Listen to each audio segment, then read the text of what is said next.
Hello guys, क्या हाल है आपके। तो यार ये एफएसएसआई ने एक नया सिस्टम लॉन्च करा है। कुछ ही स्टेट्स के लिए अभी एप्लीकेबल होगा 1 जून 2020 से। धीरे धीरे हर स्टेट के अंदर एप्लीकेबल हो जाएगा। तो जो अभी अभी जो स्टेट जो कवर होंगे इसके अंदर तमिलनाडु, गुजरात, उड़ीसा, दिल्ली, मणिपुर, पुडुचेरी, गोवा, चंडीगढ़ एंड लद्दाख, ये ही स्टेट्स हैं जो इस वक्त कवर होंगी इसके अंदर। बाकी जो है अभी उसके लिए एक जो नया सिस्टम आया फॉस्कॉस, जो सिस्टम है FOSCOS, जो फॉस्कॉस सिस्टम है वो अभी इसके अंदर कवर नहीं होगा। तो जो अभी जो उनके लिए FLRS, जो पहले वाला सिस्टम था, पुराना वाला सिस्टम, वही चलेगा। तो जो फॉस्कॉस है उसका आज हम डेमो देखेंगे कि किस तरीके से आप रजिस्ट्रेशन कर सकते हैं फॉस्कॉस के अंदर। तो आइए समझते हैं। तो सबसे पहले तो आपको क्या करना है, फॉस्कॉस की साइट खोल लेनी है। तो इसका ये साइट है, आप यहाँ पे डायरेक्ट जा सकते हैं। तो इसका लिंक मैं डिस्क्रिप्शन में भी दे दूंगा फॉस्कॉस का। तो जैसे ही आप इस साइट पे जाएंगे तो सबसे पहले तो आपको ये याद रखना होगा कि जो भी आपके ऑलरेडी जो FLRS सिस्टम के अंदर जो आपने डाली हुई थी डिटेल, जो आपके लॉगिन आईडी बने हुए थे, वही लॉगिन आईडी अभी भी चलेंगे। तो आपको अगर आपका कोई पहले का क्लाइंट है या फिर आप पहले के जिसके अंदर पहले के आप रजिस्ट्रेशन कर रखा है आपने, तो आपको दोबारा बनाने की जरूरत नहीं है। आप उसी को रन कर सकते हैं, उसी के अंदर लॉगिन कर सकते हैं। तो अगर आपको, लेकिन अगर आप नया करना चाहते हैं तो यहाँ पे साइन अप पे क्लिक करके आप साइन अप कर सकते हैं इसके अंदर। वैसे साइन अप आपको पूरी जैसे पुराना सिस्टम था FLRS वाला, पूरा सेम सिस्टम वही रखा गया है। तो जो पहले जो आप इसके अंदर आपको क्या करना है, सिर्फ साइन अप करना है और सेम एज इट इज जैसे आप FLRS सिस्टम के अंदर करते थे उसी तरीके से यहाँ पे साइन अप करना है। उसके बाद आप यहाँ पर होम पे आ जाइए, फिर वही आपको लॉगिन करना है इसके अंदर जाके। तो लॉगिन विद बिजनेस आप यहाँ पे क्लिक कर लीजिए। अगर आपका जब साइन अप बन जाएगा तो आप यहाँ पर आकर आपको लॉगिन करना है। तो जहाँ पे यहाँ पर जो भी आपका ID पासवर्ड है आप यहाँ पे उसको एंटर करिए। ID पासवर्ड एंटर करने के बाद कैप्चा कोड डाल दीजिए यहाँ पर। उसके बाद साइन इन कर लीजिए।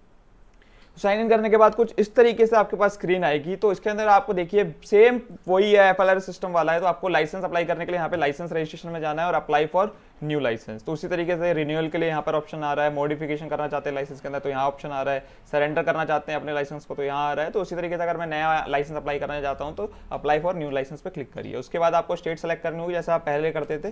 तो यहाँ पर अभी जैसे मैंने बोला कि कुछ ही स्टेट्स के लिए अभी एप्लीकेबल है, बाकी स्टेट्स के लिए आपको वही FLRS सिस्टम करना पड़ेगा। तो ये सारी स्टेट्स है जिनके लिए अभी एप्लीकेबल होगा। तो आपको दिल्ली के लिए अगर करना है अप्लाई तो दिल्ली के लिए कर लीजिए, ठीक है। उसके बाद दिल्ली के लिए अगर आप अप्लाई करेंगे उसके बाद आपको क्या करना है, जो भी आपका जैसे आप सेलेक्ट करते थे मैन्युफैक्चरर और ट्रेडर और फूड सर्विसेज, आपको उसी तरीके से यहाँ पे सेलेक्ट करना है। तो जैसे फूड सर्विसेज है तो फूड सर्विसेज के अंदर आप यहाँ पे सेलेक्ट कर लीजिए। अभी यहाँ पे मैं रेस्टोरेंट के लिए आपको अप्लाई करके दिखाता हूँ कि रेस्टोरेंट के लिए कैसे करना है। तो रेस्टोरेंट के लिए यहाँ पे आपको क्लिक करना होगा रेस्टोरेंट पर। उसके बाद जैसे ही आपको पता है कि अगर 12 लाख से नीचे का टर्नओवर है तो आपको बेसिक लाइसेंस के लिए अप्लाई करना होगा। अगर 12 लाख से ऊपर का है, 20 करोड़ तक का है तो स्टेट के लिए, और 20 करोड़ से ऊपर है तो सेंट्रल के लिए। तो अभी मैं बेसिक लाइसेंस आपको अप्लाई करके दिखाता हूँ कि किस तरीके से कर सकते हैं। तो बेसिक पे क्लिक करके आप यहाँ पर प्रोसीड कर सकते हैं। उसके बाद यहाँ पे डिटेल्स देख लीजिए, फूड सर्विसेज किस तरीके का KOB है आपका, काइंड ऑफ बिजनेस क्या है और लाइसेंस कैटेगरी क्या होगी। तो बेसिक लाइसेंस के लिए भी हम अप्लाई कर रहे हैं तो click here for apply. Same वही पुराने जैसे फॉर्म होता था उसी तरीके का फॉर्म खुल गया है यहाँ पर। उसके बाद आपको क्या करना है, सिर्फ यहाँ पर जो भी आपकी डेजिग्नेशन है उसको सेलेक्ट कर लीजिए, सेम जैसे आप पहले करते थे। उसके बाद यहाँ पर आपको एड्रेस डालना है यहाँ पर अपना पूरा। उसके बाद एड्रेस डालने के बाद उससे पूछेगा आपके इज योर करस्पॉन्डेंस एड्रेस, जहाँ पे आपको डिटेल भेजनी है वो सेम रहेगा परमानेंट परमिसेस एड्रेस की तरह। तो आप यहाँ पे यस या नो सेलेक्ट कर सकते हैं जैसे आपको सही लगे। उसके बाद आपको कॉन्टैक्ट डिटेल डालनी है यहाँ पर, अपनी कॉन्टैक्ट डिटेल डाल। उसके बाद कॉन्टैक्ट पर्सन का नेम डालना है, जो भी कॉन्टैक्ट पर्सन होंगे यहाँ पर। तो यहाँ पे उनका नाम डालकर उसके बाद ईयर सेलेक्ट करने हैं आपको, जैसे उसमें करते थे आपको यहाँ पे नंबर ऑफ ईयर सेलेक्ट करने। उसके बाद name of food category of business जो भी है आप यहाँ पे वो सेलेक्ट कर लीजिए, जो भी आपकी कैटेगरी। उसके बाद आपने जो कैटेगरी है फूड कैटेगरी सेलेक्ट करने के बाद आपको क्या करना है, आपका यहाँ पे सोर्स ऑफ वाटर सप्लाई डालना है। तो पब्लिक प्राइवेट जो भी आपका डाल दीजिए उस हिसाब से। यहाँ पे मैं पब्लिक डालता हूँ अभी। तो और उसके बाद पूछ रहा है any electric power is use in manufacturing of food, तो नो। उसके बाद सेव एंड नेक्स्ट कर दीजिए। उसका जैसे नहीं सेव एंड नेक्स्ट करेंगे तो जैसे आपको फोटो एंड आइडेंटिटी प्रूफ जो अपलोड करना पड़ता था वही आपको यहाँ पे अपलोड करना पड़ेगा। तो वो अपलोड कर दीजिए यहाँ पे। यहाँ पर आपको आइडेंटिटी प्रूफ अपडेट करना है। तो जो भी आपका आइडेंटिटी प्रूफ उसको सेलेक्ट करके आपको चूज़ फाइल कर लेना है।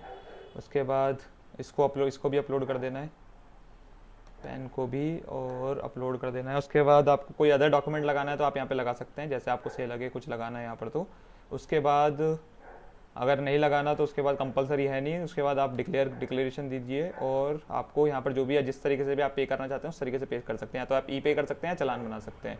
यहाँ से अभी मैं ई पे कर रहा हूँ। उसके बाद यहाँ पे आपको पे कर देना है तो आपकी पेमेंट हो जाएगी। और आपको पेमेंट करने के बाद आपका जो रिसीप्ट है वो जनरेट हो जाएगी। जैसे पहले आपका FLRS सिस्टम के अंदर होती थी उसी तरीके से यहाँ पे जो रिसीप्ट है वो जनरेट हो जाएगी। तो उसे आप सेम डाउनलोड करके अपना यूज़ कर सकते हैं। आई होप आपको समझ में आया होगा कि किस तरीके से आपको प्रोसेस करना है। अगर आपको फिर भी कोई डाउट है तो आप कमेंट करके कमेंट सेक्शन में पूछ सकते हैं। So thank you so much.